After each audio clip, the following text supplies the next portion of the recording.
उत्तराखंड में बारिश का कहर लगातार जारी है, तो वहीं यूपी के कई जिलों में भी बारिश का अलर्ट जारी किया गया है। लेकिन कुदरत अपना कहर बरपाए है। उससे पहले ही सरकार और सिस्टम ने मोर्चा संभाल लिया। यूपी के अलीगढ़ में जिला प्रशासन की ओर से युद्ध स्तर पर तैयारियां की गई।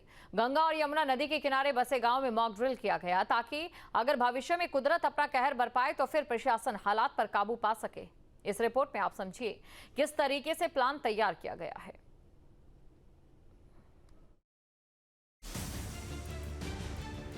मेघ बरस रहे हैं, कहीं गर्मी से राहत मिल रही है तो कहीं तबाही का नजारा देखा गया है। आधे हिंदुस्तान में जल प्रलय का असर देखा जा रहा है। तबाही वाली तस्वीरें परेशान कर रही हैं, लेकिन उत्तर प्रदेश में सरकार और सिस्टम पूरी तरीके से तैयार है। अलीगढ़ में जिला प्रशासन ने युद्ध स्तर पर तैयारियां शुरू कर दी हैं। तस्वीरें आपके सामने हैं। यूपी के अलीगढ़ में नदी किनारे बसे गांव में अक्सर बाढ़ का कहर देखा जाता है, लेकिन इस बार जिला प्रशासन ने मोर्चा पहले से ही संभाल लिया है। गंगा और यमुना नदी के किनारे बसे गांव में तैयारियां युद्ध स्तर पर की जा रही हैं, ताकि अगर बाढ़ के हालात पैदा हों तो फिर भारी नुकसान न हो।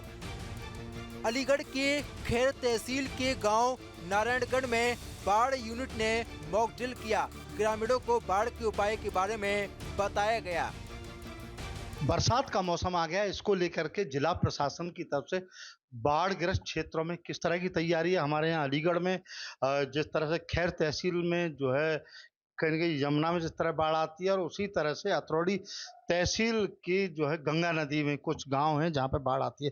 इसको लेकर के क्या तैयारी की गई, किस तरह मॉक ड्रिल किया गया है, इस पे हम बात करते हैं अलीगढ़ के एडीएम फाइनेंस प्रमोद कुमार जी से।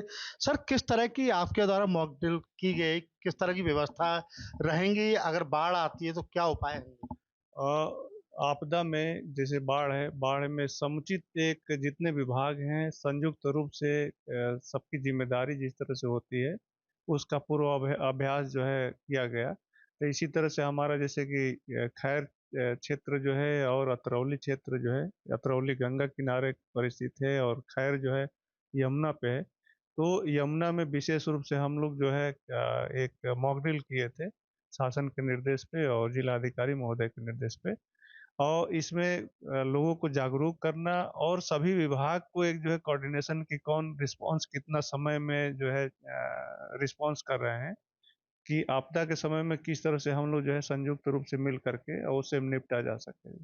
अच्छा, तो कौन कौन से ऐसे विभाग रहे कल जो है जिस तरह से कि अगर किसी बाढ़ आती है तो कौन कौन से विभाग जो है उस पर अलर्ट मोड पे होना चाहिए, जिस तरह से के मौके पे जाके तुरंत लोगों के बचाव और राहत काम किया जा सके? अब चूंकि आपदा के इंसिडेंट कमांडर एसडीएम होते हैं और डिस्ट्रिक्ट लेवल पे एडीएम-एफआर होते हैं, तो इसमें रिस्पांस जो है इनका विशेष हो जाता है। इसके साथ में जो है एनडीआरएफ हमारे यहाँ नोएडा में है, वहाँ से टीमें आई थी। फ्लड पीएसी यहाँ पे आ गई है, तो उनके लिए जो है स्थान भी चयनित कर दिया गया है। और स्वास्थ्य विभाग जो कि विशेष रूप से बाढ़ के समय या बाढ़ के बाद भी जिस तरह का उनका कार्य होता है उस पर भी पूरा ब्रीफिंग किया गया। शासन की मंशा है कि स्थानीय लोगों को किसी भी प्रकार की समस्याओं का सामना न करना पड़े। मौसम विभाग की ओर से यही चेतावनी जारी की गई है कि आगामी दिनों में अलीगढ़ में कुदरत कहर बरपा सकता है। Team news state. जहां भक्ति है हर शब्द में, कथाओं में छिपे हैं दिव्य रहस्य और ज्योतिष देता है जीवन को दिशा। धर्म से जुड़ी हर बातों को जानने के लिए हमारे चैनल स्तुति को सब्सक्राइब करें। चैनल पर जाने के लिए इस लिंक पर क्लिक करें।